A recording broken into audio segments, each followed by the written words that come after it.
Qual foi a gota de água antes de acabar com sua melhor amizade? Conheci um dos meus melhores amigos enquanto estudava na universidade. Ambos engenheiros. Ela é uma das pessoas mais inteligentes que conheço e pudemos conversar durante horas sobre ciência, anime, filmes, livros, etc. Ela então se envolveu com uma mulher depois que eu comecei a trabalhar. Ela entrou em contato comigo, alguns anos depois, para pedir minha ajuda para encontrar um emprego. Eu sabia que ele mataria no meu emprego atual.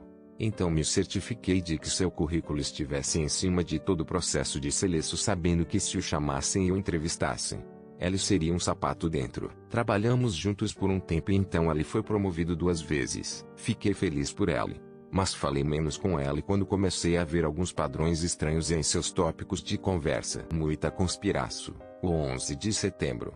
A ciência marginal.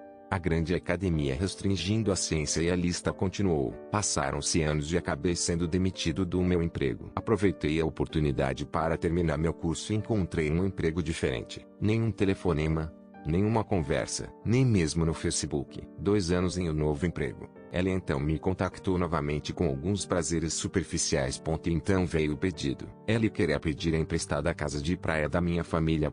Para filmar um filme porno gonzo. Entendi então que nossa amizade não era o que eu queria ou precisava. Então pedi que ele nunca mais me ligasse. Isso me incomoda até hoje. Ele continua dizendo aos amigos mútuos que eu sou um bebê chorão. Que se lixe ele e seu narcisismo. Minha melhor amiga de 2 anos e meio estava saindo do estado para uma viagem de 4 dias de fim de semana. Por isso, eu tomava conta de seus filhos. Havia outros 2 encarregados que também ficavam. Eu era o segundo no comando. Eu cozinhava, limpava, levava as crianças para fora, tomava banho e exercitava seus 2 cachorros. Não se esperava que eu fizesse tudo isso. Mas eu fiz para me manter ocupado e facilitar a vida para todos. Tive que sair antes dela chegar em casa, pois tive que voltar ao trabalho na segunda-feira. Na terça-feira à tarde ela me ligou e quis discutir o fim de semana. Certamente ela apreciou tudo o que eu fiz durante o fim de semana. Certo? Errado. Ela ficou brava e me acusou de falar mal dela pelas costas e reclamou que eu usava equipamentos de cozinha sem permissão, quando ela só disse que não podíamos tocar sua máquina de lavar e secar e pronto. Ela nunca disse obrigado por tudo o que eu fiz. Naquele momento eu apenas gritei enog e desliguei o telefone.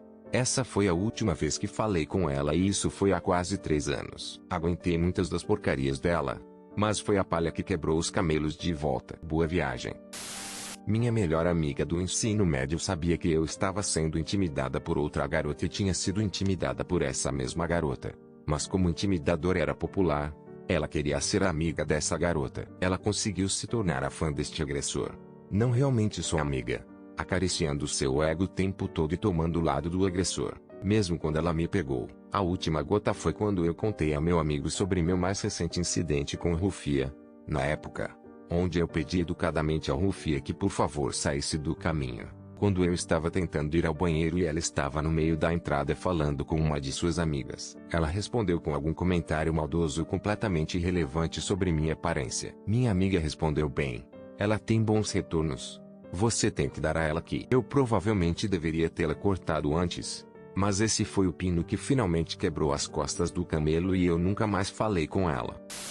Quando ela deixou seu filho de 3 anos por um traficante de drogas, ela se encontrou na loja de conveniência. Sua mãe a levou ao tribunal e conseguiu a custódia, pois o pai já estava longe há muito tempo.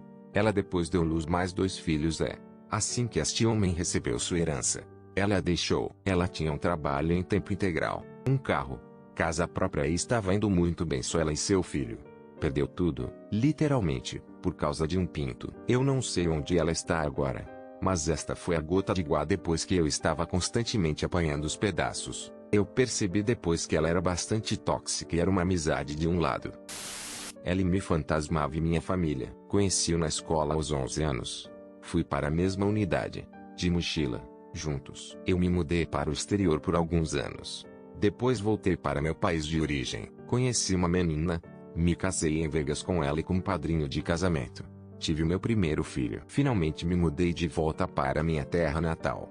E tive um segundo filho. Ela morava a alguns quilômetros de distância naquele momento.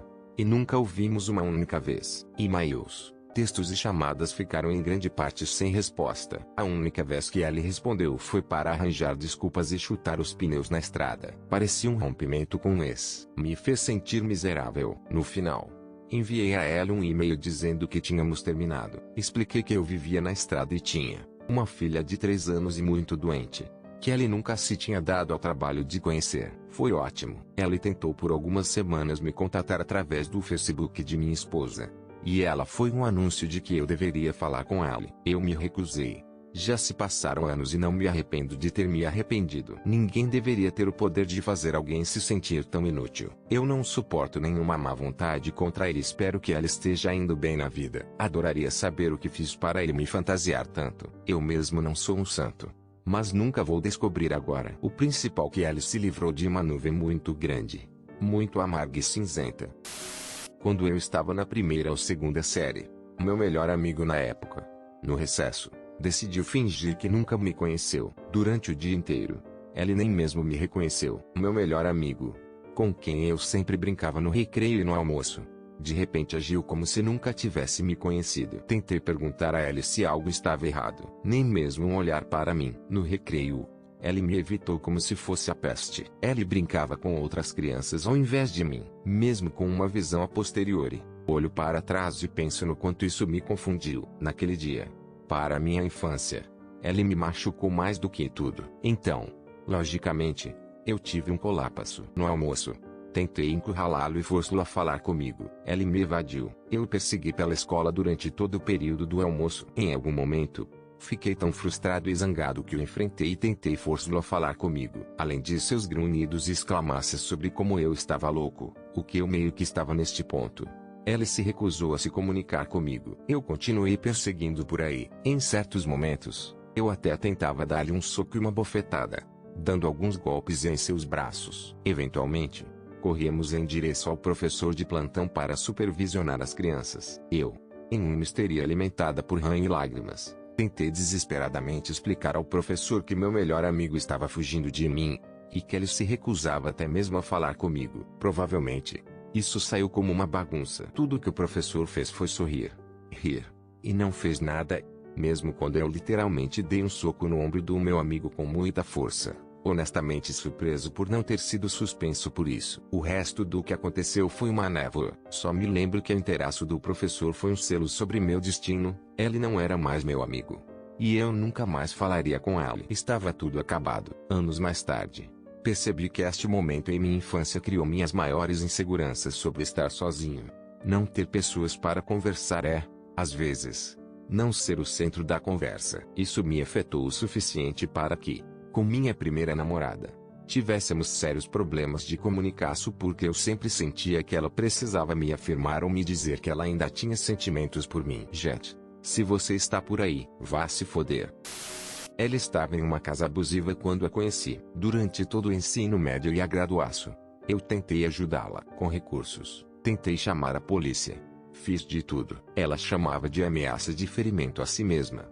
Completamente inconsolável todo o tempo. Durante eventos importantes da vida, funerais para mim, tudo. E era sempre uma emergência. Sua saúde mental foi atingida e eu estava na minha última corda. Toda vez que ela me ligava, eu tinha um ataque de pânico completo. Ela começou a fazer más escolhas, a beber durante o dia, a sair com homens de merda e a traí-los. Eu ajudei a tirá-la de sua casa abusiva finalmente há alguns anos atrás. Quem fica com os louros? Seu horrível namorado de saco de escumalha, quase 15 anos mais velho que ela, com quem ela então se mudou. Eu realmente tentei, mas a gota de água final foi quando ela me ligou enquanto estava no trabalho e quando soube que algo muito ruim havia acontecido em minha vida. Ela teve um colapso completo em seu emprego pela terceira vez em menos de um mês. Eu vi vermelho. Eu não conseguia mais fazer isso. Eu estava assistindo a um acidente de trem lento com uma pessoa que se recusava a sair dos trilhos. Eu disse a ela que se ela não se comprometesse com um hospital psiquiátrico até o final do dia, eu nunca mais falaria com ela. Disse-lhe que sentia que estava capacitando e que meus conselhos e amizade obviamente não a estavam fazendo ficar melhor. E eu me agarrei a ela. Não falei com ela desde então, porque ela se recusou a receber ajuda de alguém que não era eu. Eu sinto falta dela às vezes. Ela era como minha irmã, mas minha saúde mental 100 vezes melhor depois que parei de falar com ela. Conheci e me apaixonei por seu primo. Antes de continuar, importante saber que ela estava noiva quando tudo isso aconteceu. Ela e eu começamos a mandar mensagens de texto imediatamente após conhecê-lo e começamos a namorar algumas semanas depois disso.